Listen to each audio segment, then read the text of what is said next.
Quick disclaimer before the video does start. I know today's the episode that the new Boruto episode did release, and I will be making a review on the next episode tomorrow, so stay tuned for that. This is, I know, the chapter review coming out the day of the episode release. And to start the video, I did unironically say episode review a couple of times, so disregard that. Just know this is the chapter review, but into the actual video. Check my clock, I can't stop. Fuck around, make my 40 pop. Boruto Chapter 34 review. Alright guys, this episode is pretty much exactly what I thought it was. In my opinion, I thought this episode was going to be purely information based. The fight scenes are over, everything is done, so now all we have to do is learn about exactly what we can know about for the next couple of chapters or the next couple of months of the Boruto manga, and that's exactly what happened in this chapter. Now, I did read over the chapter once, so this is going to be like an initial thoughts. I'm not going to necessarily go totally in depth, but I do want to talk about the things that I did find really cool in this chapter. One of the first things being is that Kawaki is getting really comfortable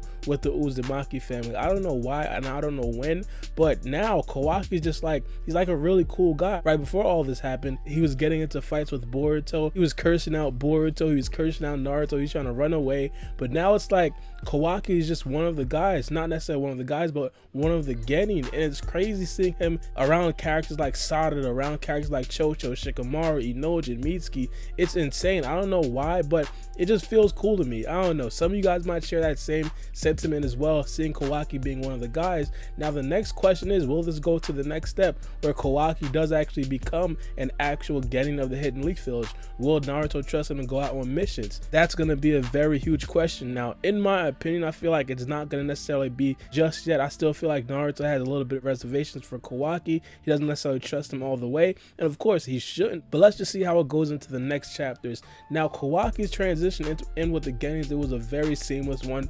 It just seems like everybody was just fond of Kawaki, like wow. It's like when you're in school and a new kid shows up, that's exactly how everybody was acting. And of course Chocho found Kawaki cute. I personally feel like Kawaki's probably going to end up with Sarada. They had one of those Kawasada moments in this chapter as well. It's not going to necessarily be as blatant, but they had one of those moments. But that was a very cool element that I did like about this chapter, and hopefully we do get to see more implementation of Kawaki into the future. Now, one of the things that we did get confirmed is that Delta is still alive. Delta did not die. Supposedly Delta has multiple bodies. The one that Naruto fought self-destructed, and Naruto saved Kawaki, Boruto, and Himawari in the last couple of seconds, because if he didn't act quickly, they'd probably all been blown to bits. So yes, Delta is still alive. She got revived to one of her other bodies, supposedly in one of the COD organization hideouts. Now, when she did wake up, she woke up next to Amado, and of course there was in the research lab, and Amado is like the scientist for the COD organization. Personally, I feel like he's probably on like an Orochimaru level, and that's definitely saying something minimum, because Orochimaru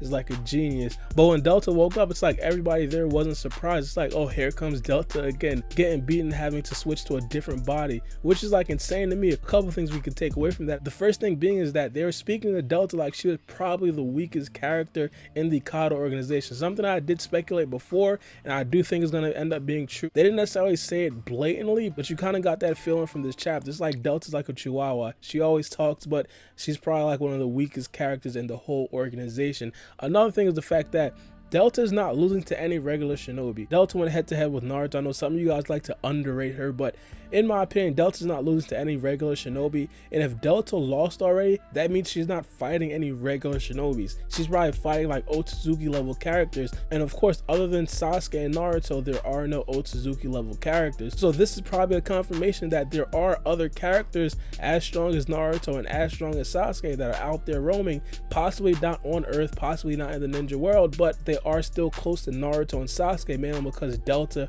fought them already and presumably lost to them already as well. Now, piggybacking off of that, we've seen multiple other characters of the Kado organization, and of course, as I stated before, they all seem to be stronger than Delta. But one of the things I thought that was very noteworthy is the fact that they thought that Momoshiki didn't necessarily leave back a karma seal. They probably thought that Momoshiki would have probably sealed himself right before he actually died, or probably killed himself right before he actually died, mainly because he knew if he let somebody else kill him that they'd probably get his karma seal, and that would probably upset the balance of power. But when everybody found out that Momoshiki left back a karma seal, they were all surprised surprised. First things first, they were panicking, mainly because they thought that Sasuke Uchiha had it, and of course Sasuke doesn't have it. And it's kind of funny to me, I don't know, it's like they were all about to cry because Sasuke now has the Karma Seal. But once they found out that neither Sasuke or Naruto had the Karma Seal, they were like, alright, it's cool. Even though they know Delta just got washed by Naruto, they're like, it doesn't matter, they're probably not going to beat Jigen anyway. One thing that was very significant to me is the fact that Kashin Koji, the person who actually seen the fight between Delta and Naruto, he still said, yo, Naruto's not stronger than Jigen.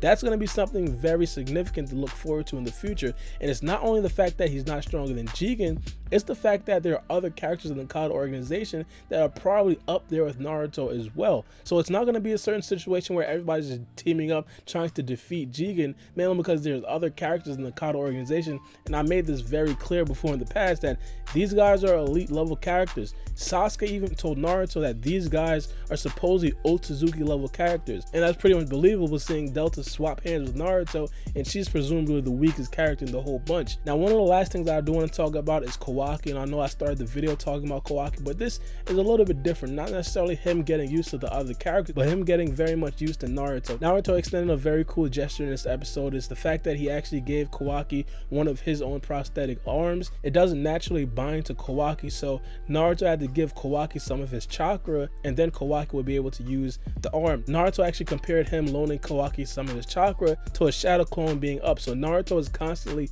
feeding Kawaki his chakra, and of course when Naruto does go to sleep, Kawaki doesn't have use of his arm anymore, so that's a little bit sad. One thing that I did think about was I thought that they'd probably give Kawaki some Hashirama cells. Naruto originally got his prosthetic arm from Hashirama cells. Another thing is the fact that Kawaki in this episode established that he will be the student of Naruto going forward in the future. One of the biggest parts about Kawaki is the fact that he's not a ninja, which means that he doesn't use chakra. Even though he's as good as he is right now, at this point I think it's confirmed that he's stronger than Konohamaru. He does not use chakra. He doesn't have a chakra nature or anything, so he will be training with Naruto in the future to pretty much see exactly what's going on. And of course in the future he will be using chakra on top of the automatic bioenergy that he gets from his genetically altered body. The last couple of pages in this chapter, Kawaki actually met Kurama. It's like Kurama's kind of covering for Naruto at this point, mainly because Naruto's sleeping. Kawaki was putting together Himawari's vase that he broke a couple of chapters ago. Kawaki said one piece was missing, so he tried to go to the living room to see exactly